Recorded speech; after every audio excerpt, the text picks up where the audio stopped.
இதனை முன்னிட்டு 26 கிராமங்களுக்கு குடிக்கும் நீரினை விநியோகம் செய்யும் நிகழ்ச்சி நடைபெற்றது. கேரள மாநில பாலக்காடின் முதல்மட பகுதியில் உள்ள சுவாமி சுனில்தாஸ் அவர்களின் ஆசிரமத்தில் உள்ள ஸ்ரீ சாய்பாபா அவர்களின் சன்னதியில் சுவாமி சுனில்தாஸ் அவர்களின் விசேஷ பூஜைகளை அர்ப்பித்த பின்பு 24 கிராமங்களுக்கு இலவசமாக குடிக்கும் நீரினை விநியோகம் செய்யும் நிகழ்ச்சி நடைபெற்றது.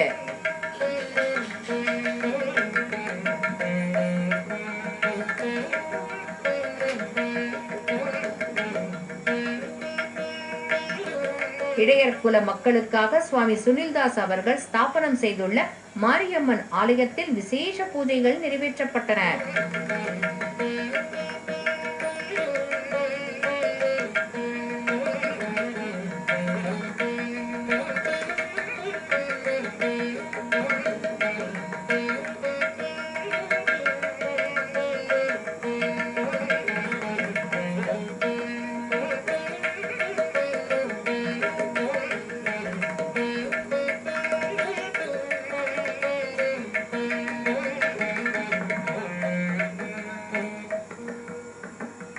உலகம் முழுவதும் ஒரே கடவுள், ஒரே ஜாதி, ஒரே மனம், அது அன்பு என்பதனை தனது ஆசையுடன் சுவாமி கூறினார்.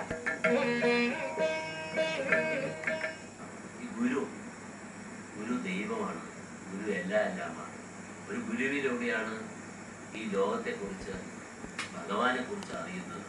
അതുകൊണ്ട് ആ ഗുരു പരമ്പരയ്ക്ക് ഗുരു ബ്രഹ്മാവാണ്, ഗുരു വിഷ്ണുവാണ്, ഗുരു എല്ലാമാണ്. എല്ലാ ഗുരുക്കന്മാരും ഈ ലോകത്ത് വന്ന മനുഷ്യ അവതാരം പുരുഷന്മാരെ എല്ലാ ഗുരുക്കന്മാരും ഒന്നാണ്. ഒരു സന്ദേശത്തിന് യാതൊരു വ്യത്യാസമില്ല. ഗുരുവിനെ ആദരിക്കണം. അതുകൊണ്ടാണ് ഹാർട്ട് ഓഫ് ലവിൽ ആദ്യം രാവിലെ ഉണർന്ന ഉടനെ ശരീരം തന്ന അമ്മയെയും അച്ഛനെയും മനസ്സിൽ ധ്യാനിക്കണം. ഒരു ജാതി, ഒരു മതം, ഒരു ഭാഷ, ഒരു ദൈവം, അത് സ്നേഹമാണ്. ഈ സ്നേഹം മാത്രമേയാണ് ഈ ലോകത്ത് നിലനിൽക്കുന്നത്. എല്ലാ പ്രവാചകന്മാരും വിത്തന്മാരും അവതാര പുരുഷന്മാരും യോഗീശ്വരന്മാരും അവധൂതന്മാരും സന്യാസി ശേഷന്മാരും യോഗീശ്വരന്മാരും ഗുരുക്കന്മാരും എല്ലാം പറഞ്ഞിരിക്കുന്നത് സ്നേഹമാണ് ഈശ്വരൻ. സ്നേഹത്തിൽ നിന്നാണ് നമ്മൾ ഒരു ദിവസം തുടങ്ങി സ്നേഹം കൊണ്ട് ആ ദിവസം മുഴുവൻ നിറച്ച് ആ ദിവസം അവസാനിക്കുന്നത് സ്നേഹത്തിലായിരിക്കണം.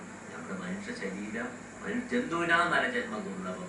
മനുഷ്യ ജന്മം എത്രയെത്ര ജന്മങ്ങൾ കിട്ടുന്ന മഹാഭാഗ്യമാണ്.